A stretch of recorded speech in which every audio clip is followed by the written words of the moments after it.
45, a repartição da terra, o lugar santo. Aqui fala a respeito de algo que vai acontecer no futuro, e mais à frente nos capítulos seguintes esclarecerá mais ainda, que é a repartição da terra após a volta de Israel para a chamada terra prometida. Quando, pois, repartides a terra por sortes em herança, oferecereis uma oferta ao Senhor, um lugar santo da terra. O comprimento será de 25.000 canas, e a largura de 10.000. Este será santo em todo o seu contorno ao redor. Ele está dizendo aqui, na verdade, o seguinte: quando eles voltarem para a terra, quando Israel voltar para a plenitude, e você viu que ele não voltou ainda, aqui diz que vai haver uma faixa exclusiva, justamente para ser uma área santa, que é a área que nós entendemos ser da construção justamente do templo, que é esse templo que nós estamos vendo as suas dimensões. Versículo 2: e será o santuário de 500 com mais 500 em quadrado, e terá em redor um arrabalde de 50 côvados. Arrabalde é o arredor. Quando fala quadrado, é que nós verificamos que todas as formas elas são quadrados ou quadrilongas. Sempre Deus trabalha com o quadrado, com os 4 cantos, o que nos faz entender que esse templo aqui, ele também não foge do padrão do tabernáculo, do templo de Salomão e etc. E desta medida, um comprimento de 25.000 côvados e uma largura de 10.000. E ali estará o santuário, o lugar santíssimo. Então veja que ele está dividindo uma faixa de terra dentro da terra prometida, exclusivamente para o santuário.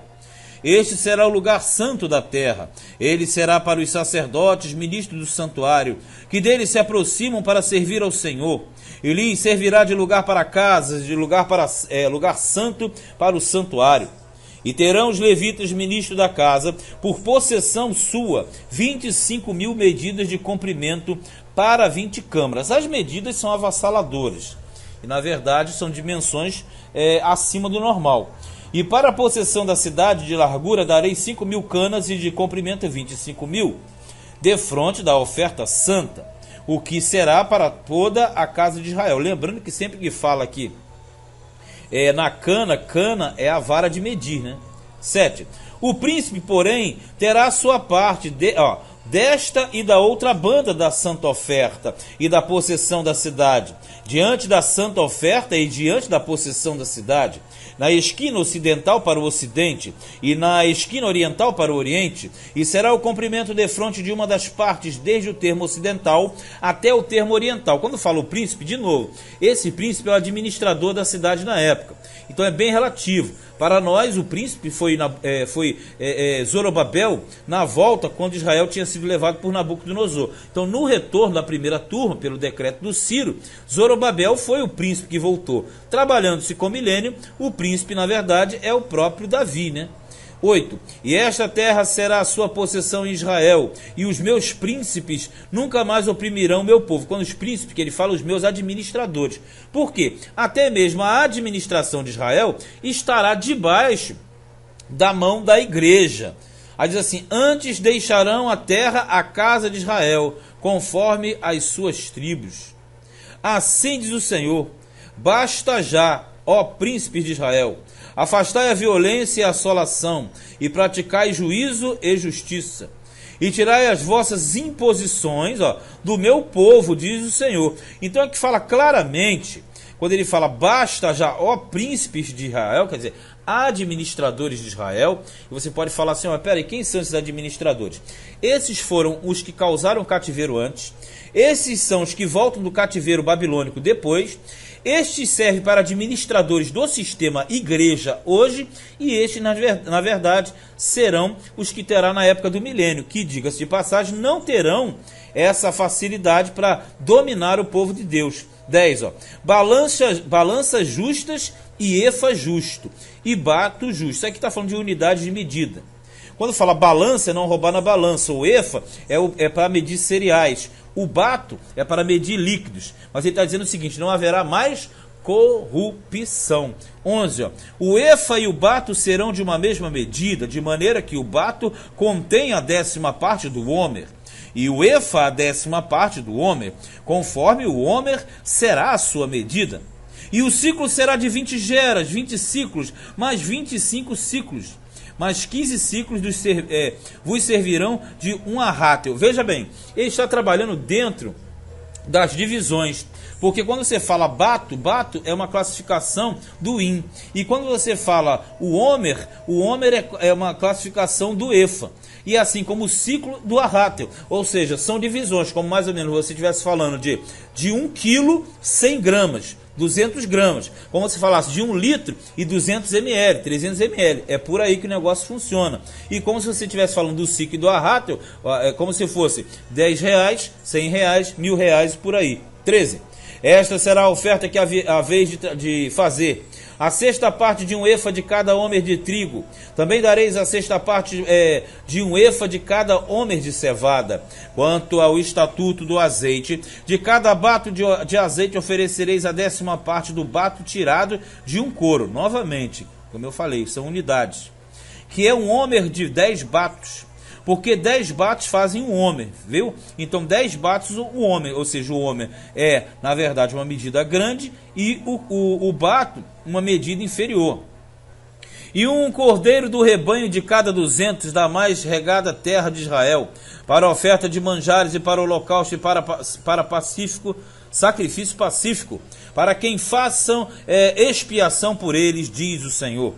Todo o povo da terra concorrerá para esta oferta pelo príncipe de Israel. Vamos entender aqui. Você sabe que a visão aqui ela é totalmente explicativa e analítica dentro de uma linguagem sacerdotal. Então essa linguagem sacerdotal está falando de uma época de restauração.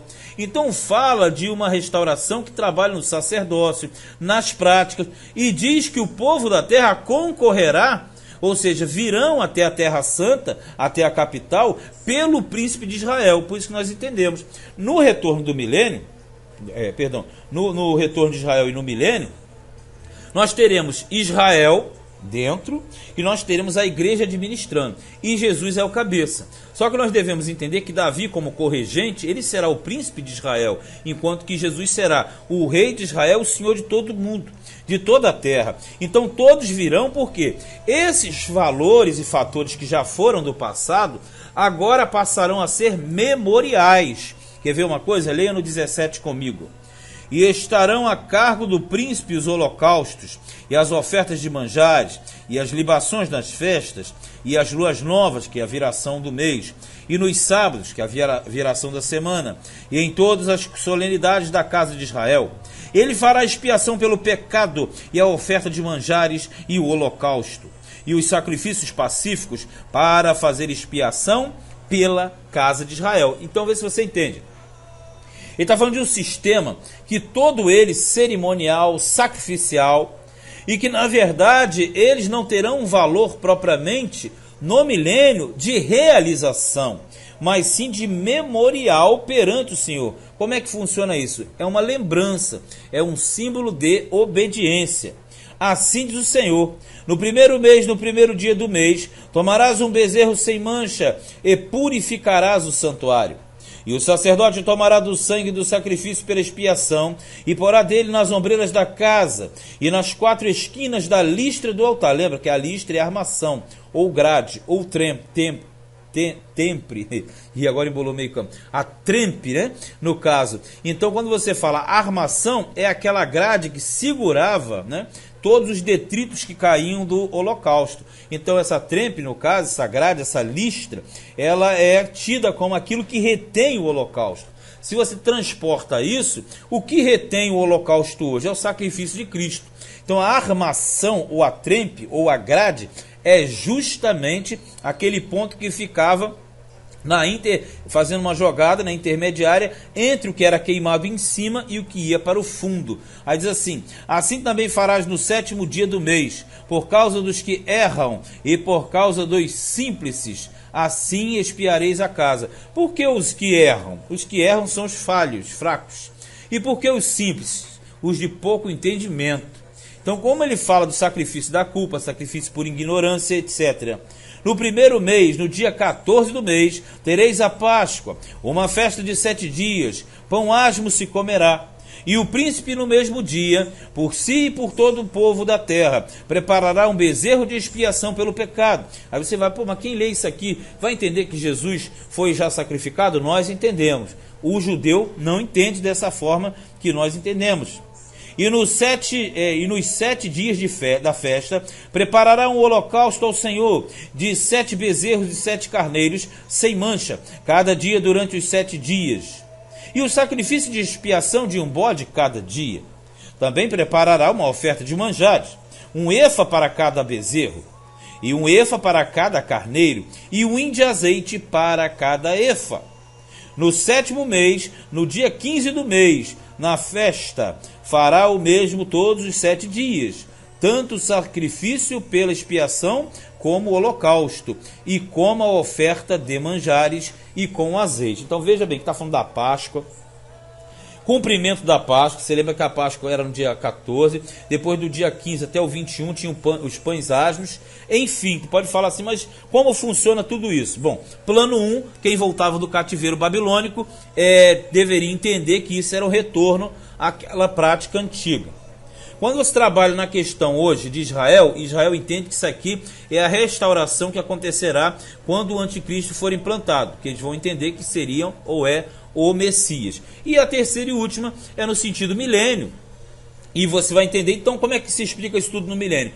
Todas as coisas que eram no passado, na verdade eram prefigurações de Cristo, no milênio são atos simbólicos, veja, não de sacrifício ou justificação, mas são memoriais que vão comprovar a fidelidade do mundo, no caso de Israel e do mundo, à lei de Deus, porque Jesus, quando voltar, ele vai reger as nações com mão de ferro, com cetro de ferro. Então todos terão que ir a Jerusalém para cultuar as festas, para reconhecerem a Deus. Não vai ter o holocausto, mas tem Jesus lá. Então, quando se obedece a ele, automaticamente se cumpre o holocausto. E as datas serão preservadas para que haja um memorial diante do Senhor. Então, vê que os sábados, as luas novas, todo o planeta estará sujeito à forma administrativa do Senhor Jesus. Este foi Ezequiel 45.